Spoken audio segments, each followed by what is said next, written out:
Phoenixbet on omadele toeks korvpallist kuni rallini. Phoenixbet, panustame omadesse.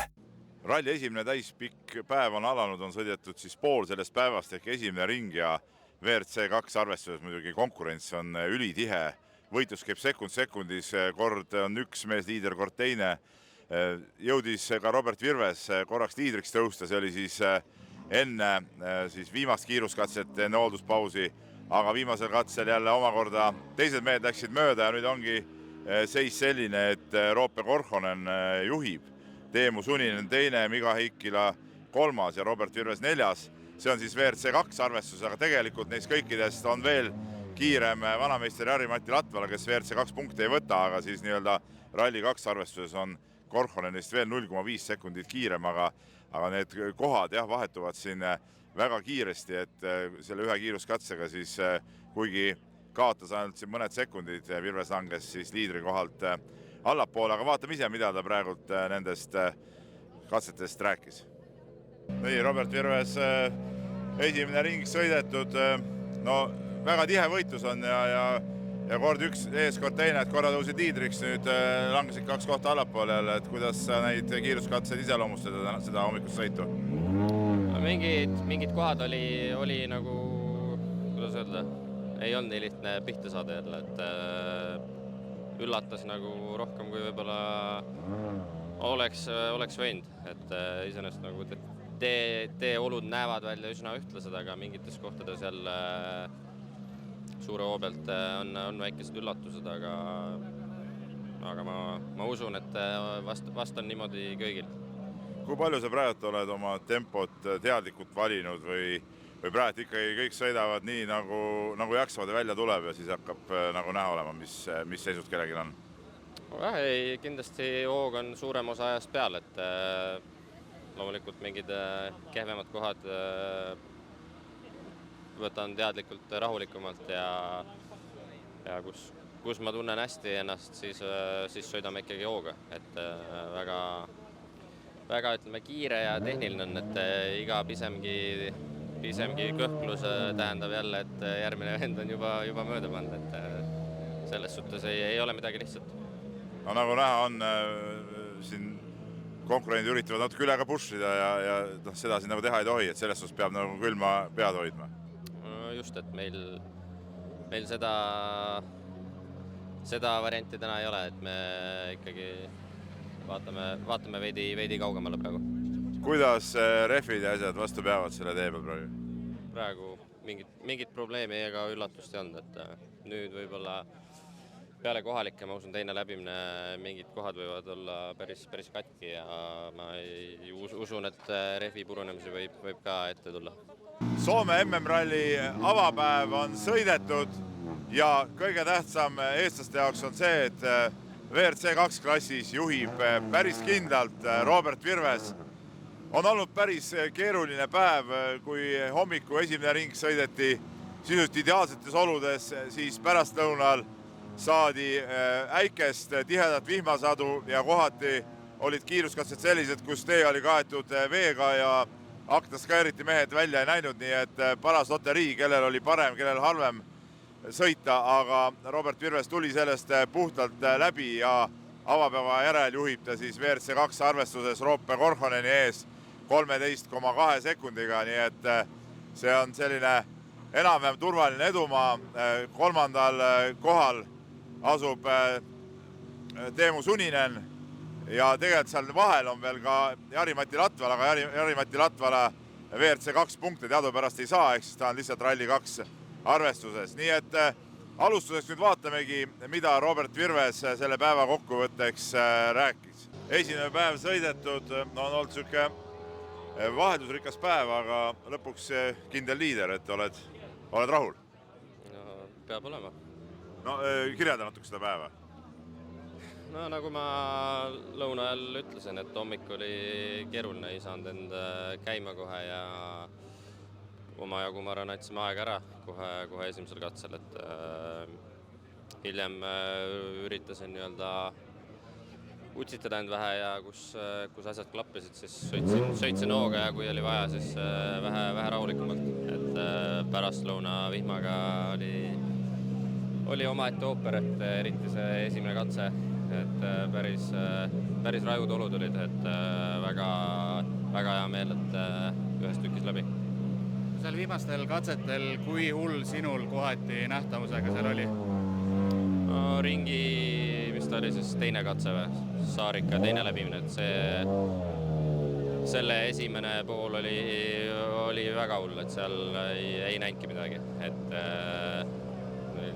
uduseks tahtis ka minna, et aga ei, see teine katse, Südanmaa teine, et seal sadas, aga ütleme, enam-vähem sai ikkagi vaadata ka, kus suunas liigub. No on näha, et mõnedele meestele see libedas sõitmine üldse ei sobi. Kuidas sulle olemuslikult vihmas ja sellises libeduses sõitmine istub? No ütleme, see Saarika teine läbimine oli võib-olla natuke ekstreem, et seal nagu tõesti ei näinud vahepeal, aga samas kuidagi ei hakka ka arutsema enne üle sõidul, et tegelikult ma ei oska öelda, kuidagi annab juurde ja tegelikult oli nagu lahe omamoodi. Häda lihtsalt on nende oludega see, et eriti meie klassis, kus on palju autosid ja osad väga kiired mehed tulevad nii palju hiljem, et see ilm võib nii erinev olla. Et see on ainus miinus, ma ütleks selle juures. Pärastlõunastel katsedel, kui seal ka Euroopa väljalõidid rohkem katki läks, et palju pidid ka rehve haldama, nende pärast muretsema või sai selles mõttes muretult sõita? Lauka ja Saarika teised läbimised olid oli lahtised kive ja tuli maa sees ka pahasid kive välja, et seal oli vaja natuke laveerida, aga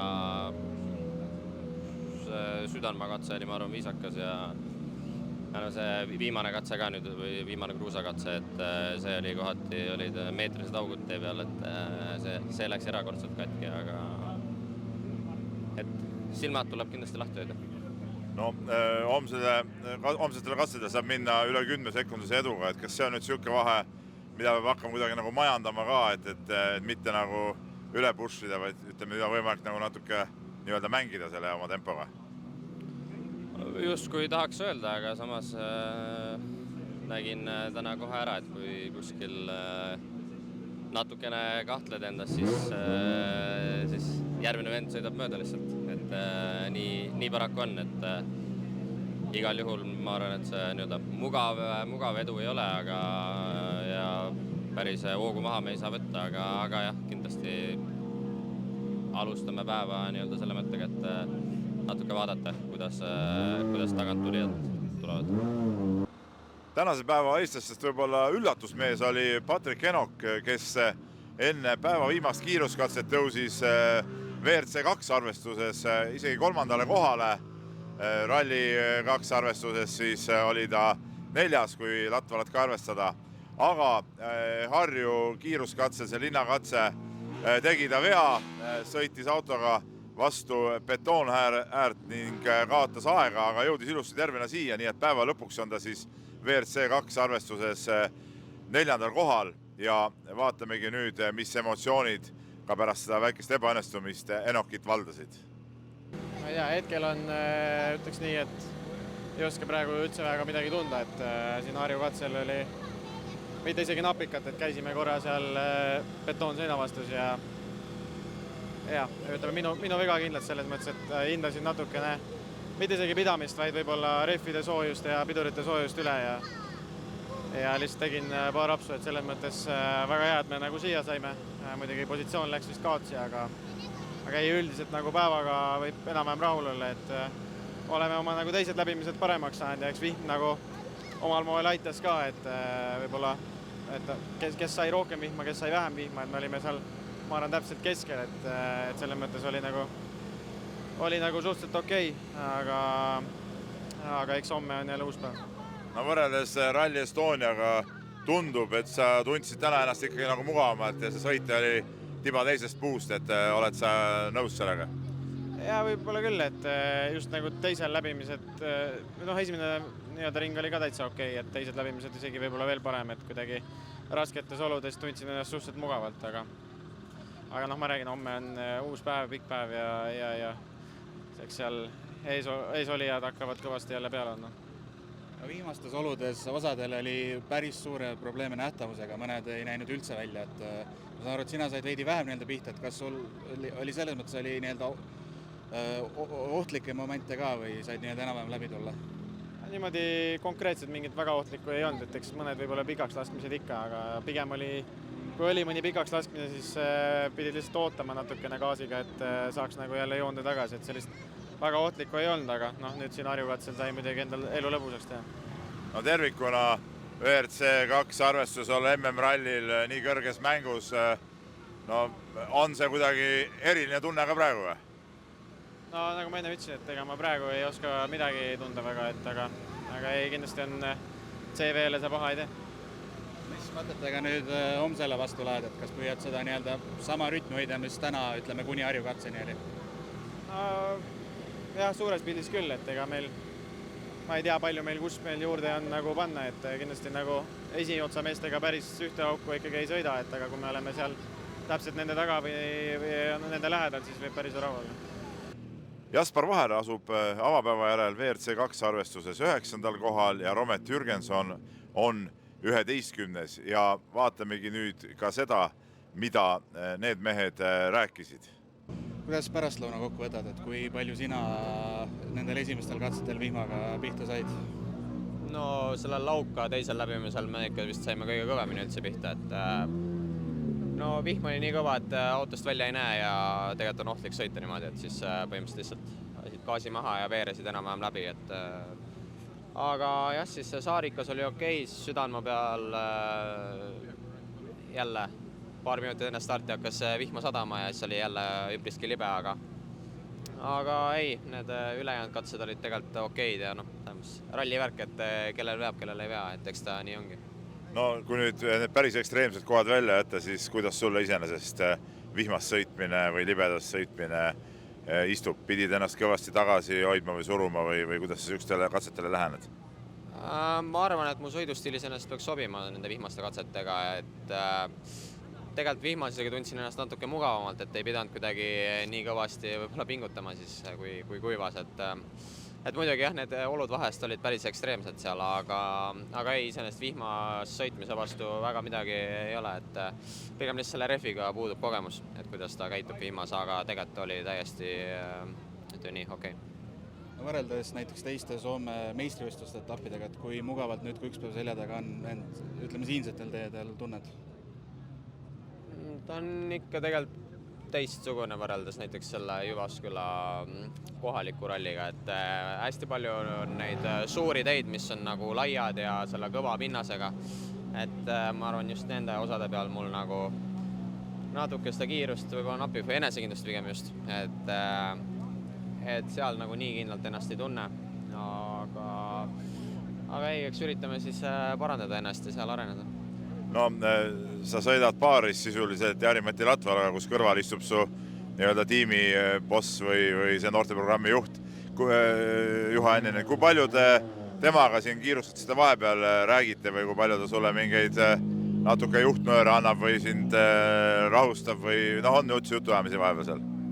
Eks ikka on jah, et enamasti seisame ju samades kohtades enne katset ja sellist arutelu ja ikka on, et ma arvan, et see on väga hea, et nad täna vähemalt meie ees startisid, et siis on kogu aeg saab suhtlust nii-öelda hoida, mida ralli ajal tegelikult ju niisama ei saa, et ei kindlasti oskab nõu anda ja ka tema juht oskab nii-öelda natuke nõu anda ja võib-olla siis maha rahustada. On see sind aidanud täna, võib ütelda või? Kas ta just kiiruse mõttes on aidanud, aga pigem üleüldises mõttes lihtsalt aidanud veits maha rahustada, et loomulikult see lähenemine selle rallile vähemalt tänasele päeval oli natuke teistsugune muidugi, et siis jah, vahest oli natuke keeruline aktsepteerida, kui kaotus oli suur, aga ei, tegelikult lõppkokkuvõttes ikkagi ma arvan kiirus ka. Ise olen rahul, et kui suudaks samamoodi jätkata puhast sõitu teha, siis oleks, ma arvan, väga hästi juba. Mis mõtetega nüüd laupäevale vastu lähed? No üritaks jätkata ikkagi samamoodi, et võib-olla just siis need minu nõrgad kohad, mis on selle laia tee peal, natuke võib-olla neid siis paremaks saada, tunnetust koguda, et eks jah, kellega me ennast võrdleme, siis neil on kordades rohkem kogemust, et siis ongi natuke palju veel võib-olla tahta siin nendega päris võidu sõita, et eks tase on muidugi väga kõrge ka, et ei ole midagi öelda, et eks nende vendadega ongi keeruline võidu sõita, aga ei, üritaks selle tunde jälle saada homme ja üritaks lihtsalt nii-öelda puhast sõitu teha. No oli väga hirmus see teine ring seal vihmasajus või kuidas see sõit seal kulges sinu vaatevinklist? Ega ta midagi lõbusat ei olnud jah, et seal teine läbimine iseenesest oli kuni sinnani jah, kuni hakkas vihma sadama, mingi hetk oli okei. Samas mingi katse, kus ei sadanud jällegi, olin ise üsna kehv, ei saanud üldse rütmi ja siuke jah, üles-alla, aga eks suures pildis on näha ikkagi, et kahjuks meil sinna tippu asja ei ole hetkel. Mainisid eile, et võrreldes Rally Estoniaga tegid nüüd viimasel hetkel testikatsel veel auto peal muudatusi, mis tunnus, et viis veidi paremaks sõitu. Kuidas nüüd oli? Kas oli Eestiga võrreldes nüüd siin natuke mugavam sõita? Ja esimene läbimine on täitsa okei, kuni rööpaid ei ole tunde mõttes tegelikult ei ole nagu liialt kurta ausalt öeldes, et kui olud on nagu soliidsed ja siis tegelikult saab sõita küll, aga jah, siis aeg seal lõpus ei näita seda, mis tunne. Oskad sa ise seletada, sa ütled, et rütmi ei olnud õiget ja ei ole nagu seda päris head tunnet, et oskad seletada, et mis nagu puudu jääb su enda tundest? Jah, see on selles mõttes raske küsimus, ma arvan, et kui katse tuleb hästi välja, et siis ikkagi jääb puudu, et see on siis nii-öelda topelt raskem, kui nii-öelda tuleb kehv katse, siis see tundubki, et oleme nagu kalendriga maas, et kui me teeme hea katse, et siis oleme siukses okeis kohas, aga selles mõttes tunde mõttes võiksime olla tipus, et kahjuks nii on jah, aga midagi pole teha. Kas siin on mingid nii-öelda fundamentaalsed asju nii-öelda autokallal vaja ka muuta, mida rallide ajal ei saa teha või saab midagi ka ütleme siin 2 päeva vahel muuta? Ei, suures plaanis ei saa, eks siin pigem uued katsed, ma arvan, homme jälle mingid seal äkki on mingit varianti, aga ei mingit tipu sõitlemist kahjuks siin ei ole. Ja ma mõtlesingi seda, et kas küsimus selles, et sa ei usalda autot piisavalt, auto ei ole selline, nagu sa tahad, et see tekitab frustratsiooni või lihtsalt oma sõit ei ole praegu selline, nagu sa tahaksid? Mingitel katsetel ei ole kindlasti oma sõit ka selline, nagu tahaksin, aga seekord on meil tiimikaaslane ka siin ja ega selles mõttes kahjuks ei pürgime sinna tippu, et nii hetkel on. 5. eestlane Joosep Ralf Nõgene sõitis teisel ringil teelt välja ja pidi kahjuks rallipäeva katkestama. WRC-sarjas juhib avapäeva järel Sebastian Ogier, kelle edu tiimikaaslase Elfyn Evansi ees on 18,6 sekundit. Ogier oli kindlasti see mees, kellel tänaste raskete ilmastikuoludega kõige rohkem vedas. Võib-olla sai ta kõige vähem lausvihma ja lauslibedas sõitmist, aga samas oli ta ise ka väga kiirest, alustas hommiku kohe kiirelt, tõusis liidriks ja tegelikult dikteeris ja kontrollis seda võistlust algusest peale. Ja korra oli edu juba isegi veel suurem, 2 viimase kiiruskatsel andis ta üle 10 sekundi Evansile tagasi, aga päeva lõpuks oli mees ise ikkagi rahul, et päev korralikult tehtud ja kindel liidri koht. 3. kohal on Sami Pajari, jälgnevad Oliver Solberg ja Martin Sesk. Ehk siis Toyotate ülemvõim on, nii nagu enne rallit võis ka eeldada, on olemas, kuigi esimestel kiiruskatsetel Hyundai mehed olid päris tugevas konkurentsis, aga järjest hakkas neil seal juhtuma. Kõigepealt Esa-Pekka Lappi keeras oma auto üle katuse veel nii õnnetult, et ta ei saagi rallit enam jätkata. Seal oli turvapuur katki ja ei ole võimalik seda autot enam sõidukorda seada selle ralli ajal. Terino Vill kaotas palju aega, Adrian Formeau sattus ränka vihmapilve ja kaotas palju aega, nii et korraks päris esikolmikus olnud Hyundai mehed on nüüd langenud esiviisikust välja. Aga homme juba uued kiiruskatsed, 4 kiiruskatset hommikul, lõunapaus ja siis jälle 4 kiiruskatset, nii et vaatame homme edasi, kuidas see võistlus kulgeb.